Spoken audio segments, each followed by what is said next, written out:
Good morning प्यारे बच्चों। आज हम क्लास 7th की सोशल साइंस की वर्कशीट नंबर 3 को कंप्लीट करेंगे। बेटा ये आपके भूगोल के चैप्टर पर्यावरण से ली गई है। लास्ट वीडियो में हमने स्थलमंडल के बारे में पढ़ा था। आज की वीडियो में हम जलमंडल के बारे में पढ़ेंगे। तो जलमंडल, जल के क्षेत्र को जलमंडल कहते हैं। बेटा जो पृथ्वी पे जल का क्षेत्र है, जैसे इस फिगर में मैं आपको दिखा देती हूँ। तो ये जो जल वाला क्षेत्र है बेटा, ये सारा क्या है? जलमंडल। अब हमने पिछली वर्कशीट में भी पढ़ा था कि जो स्थलमंडल उसके विभिन्न विभिन्न आकृतियाँ होती है, स्थल आकृतियों से मिलकर बना है स्थलमंडल। इसी तरह से जलमंडल के भी विभिन्न स्रोत हैं बच्चों।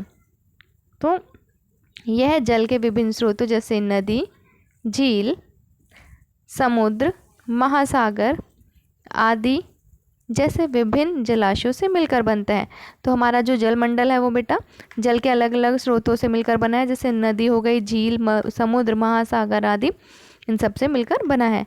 और यह सभी प्राणियों के लिए आवश्यक है। जलमंडल जो है वो सभी प्राणियों के लिए ज़रूरी है। क्यों? क्योंकि आप सभी जानते हैं बच्चों कि जो जल है वो हमारे जीवन के लिए बहुत ही आवश्यक है। जल के बिना जीवन संभव नहीं है। पानी, जल 3 अवस्थाओं में हो सकता है, ठोस, बर्फ, दूसरा तरल और तीसरा गैस। अब जो पानी है वो 3 अवस्थाओं में पाया जाता है बच्चों।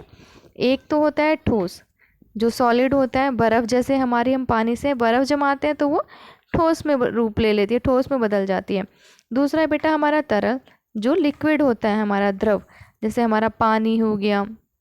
तो ये हमारा जो पानी नॉर्मल है वो हमारा क्या है? तरल फॉर्म में है। और गैस, वाष्प, जब हमारे जो जैसे हम कपड़े सुखाते हैं बच्चों, तो उसमें जो गीले कपड़े होते हैं उसका पानी कहाँ चला जाता है? वाष्प बन के उड़ जाता है। इसी तरह से जब हम खाना बनाते हैं, चाय बनाते हैं, तो उसमें भी पानी वाष्प बनता है। अब यहाँ पर हमें कुछ चित्र दिखाए गए हैं और हमें बोला गया है कि निम्नलिखित जल स्रोतों की पहचान कीजिए। तो बच्चों ये हमारा जो सबसे पहले है, ये है हमारा ग्लेशियर, इसे हम हिंदी में हिमनद भी कहते हैं। सेकंड है हमारा नदी। थर्ड है बेटा ये हमारा समुद्र, समुद्र में ये लहरें उठ रही हैं पानी की। फोर्थ है हमारा झरने। उसके बाद है बच्चों ये हमारा तालाब और ये नहर। नेक्स्ट है, यहाँ पे अब हमसे 2 क्वेश्चंस पूछे गए हैं। आपने पानी को कहाँ और किस रूप में देखा है? इसके बारे में लिखिए।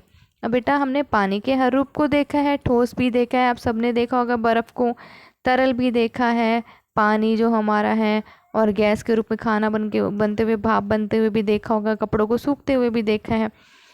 उसके बाद है बेटा हमारा क्वेश्चन, आपको कैसे लगता है कि पानी सभी जीवों के लिए आवश्यक है? और पानी क्यों ज़रूरी है सभी जीवों के लिए? क्योंकि पानी के बिना हमारा जीवन संभव नहीं है।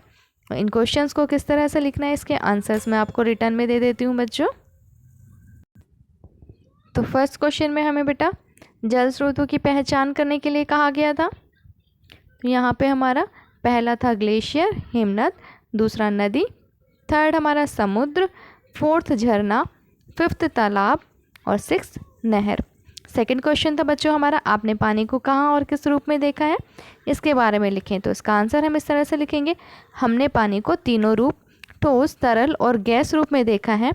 पहाड़ों पर जमी बर्फ में पानी का ठोस रूप, पानी का तरल रूप जैसे नदी, समुद्र आदि में, तथा खाना बनाते हुए हमने पानी का गैसीय रूप देखा है, जैसे चाय बनते हुए।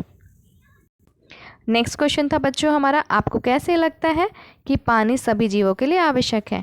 इसका आंसर है, पानी सभी जीवों, पौधों, जीव जंतु तथा मनुष्य सबके लिए आवश्यक है, क्योंकि पानी के बिना जीवन संभव नहीं है। तो बच्चों यहाँ पे हमारी ये वर्कशीट कंप्लीट होती है। आई होप आपको ये वर्कशीट समझ में आ गई होगी।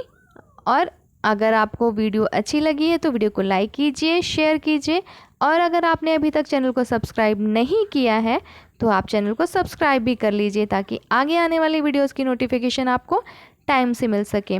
बाय बाय प्यारे बच्चों, हैव ए गुड डे प्यारे बच्चों।